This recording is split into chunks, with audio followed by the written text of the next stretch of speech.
നമുക്കിന്ന് ഡേറ്റ്സ് വെച്ചൊരു അടിപൊളി കേക്ക് ഉണ്ടാക്കാം. അതിനായി 15 ഡേറ്റ്സ് ഞാൻ ഇതുപോലെ കുരു കളഞ്ഞ് ഒരു ബൗളിലോട്ട് മാറ്റി വയ്ക്കുന്നുണ്ട്. ഇനി നമുക്കിതിലേക്ക് 1 കപ്പ് ചൂടുള്ള പാൽ ഒഴിച്ചു കൊടുക്കാം. ഡേറ്റ്സ് നന്നായി കുതിരുന്നത് വരെ നമുക്കൊന്ന് വെയിറ്റ് ചെയ്യാം. ഇനി നമുക്കൊരു ബൗളിലോട്ട് 1.5 കപ്പ് മൈദയാണ് ചേർത്ത് കൊടുക്കേണ്ടത്. ഇനി ഇതിലേക്ക് 1 teaspoon baking powder, 1 teaspoon baking soda കൂടെ ചേർത്ത് കൊടുത്ത് നന്നായി ഒന്ന് അരിച്ച് മാറ്റി വയ്ക്കാം.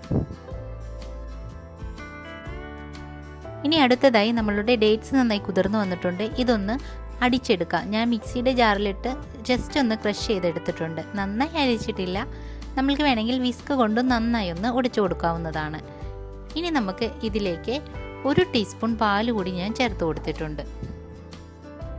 ഇനി നമുക്കിത് നന്നായി ഒന്ന് മിക്സ് ചെയ്ത് കൊടുക്കാം. ഇനി ഇതിലേക്ക് നമ്മൾ അരിച്ച് മാറ്റി വെച്ചിരിക്കുന്ന മൈദ ഒരിക്കൽ കൂടി ഒന്ന് അരിച്ചിട്ടാണ് ഞാൻ ഇതിലേക്ക് ചേർത്ത് കൊടുക്കുന്നത്. കേക്കിന് നല്ല സോഫ്റ്റ്നെസ് കിട്ടാനായിട്ടാണ് ഇങ്ങനെ ചെയ്യുന്നത്. എല്ലാം നന്നായി ഒന്ന് അരിച്ച് ചേർത്തിട്ടുണ്ട്. ഇനി ചെറുതായി ഒന്ന് ഇളക്കിയതിന് ശേഷം ഇനി നമുക്ക് ഇതിലേക്ക് 2 മുട്ട കൂടി ഒന്ന് പൊട്ടിച്ചൊഴിക്കാം. അങ്ങനെ 2 മുട്ട പൊട്ടിച്ചൊഴിച്ചിട്ടുണ്ട്. ഇനി ഇതിലേക്ക് കുറച്ച് വാൾനട്ട്സ് കൂടി ഞാൻ ക്രഷ് ചെയ്ത് ചേർത്തിട്ടുണ്ട്. ഇനി നന്നായി ഒന്ന് മിക്സ് ചെയ്ത് കൊടുക്കാം. മിക്സ് ചെയ്യുന്ന സമയത്ത് ഒരുപാട് കട്ടിയാവുന്നു എന്ന് തോന്നിക്കഴിഞ്ഞാൽ നമുക്ക് കുറച്ച് പാല് കൂടി ചേർത്ത് കൊടുത്ത് ഇളക്കാവുന്നതാണ്. അങ്ങനെ നമ്മളുടെ കേക്കിൻ്റെ ബാറ്റർ തയ്യാറായി കഴിഞ്ഞു. ഇനി നമുക്ക് അവസാനമായി ഇതിലേക്ക് കുറച്ച് ചോക്ലേറ്റ് ചിപ്സ് കൂടി ചേർത്ത് കൊടുത്തിട്ടുണ്ട്. എല്ലാം നന്നായി മിക്സ് ആവുന്നത് വരെ ഒന്ന് ഇളക്കി കൊടുക്കാം.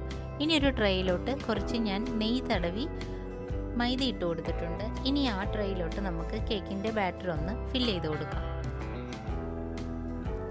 ഇനി ഇതിൻ്റെ എയർ ബബിൾസ് എല്ലാം ഒന്ന് കളഞ്ഞ് നമുക്ക് ഓവണിൽ 180 ഡിഗ്രിയിൽ ഒരു 30 മിനിറ്റ് കുക്ക് ചെയ്തെടുക്കാം. അങ്ങനെ നമ്മളുടെ ഓവണിൽ വെക്കാൻ പോവാണ്. അങ്ങനെ 30 മിനിറ്റിന് ശേഷം നമ്മളുടെ കേക്ക് ഇതാ റെഡി ആയി കഴിഞ്ഞു. അങ്ങനെ നമ്മളുടെ ഡേറ്റ്സ് കേക്ക് തയ്യാറായി കഴിഞ്ഞു.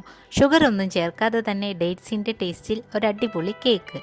അപ്പോൾ ഇത് നമുക്ക് ഇഷ്ടമുള്ള രീതിയിൽ ഒന്ന് കട്ട് ചെയ്ത് സെർവ് ചെയ്യാവുന്നതാണ്. അപ്പോൾ തീർച്ചയായും വീഡിയോ ഇഷ്ടമായാൽ എല്ലാവരും ഒന്ന് ട്രൈ ചെയ്ത് നോക്കണം.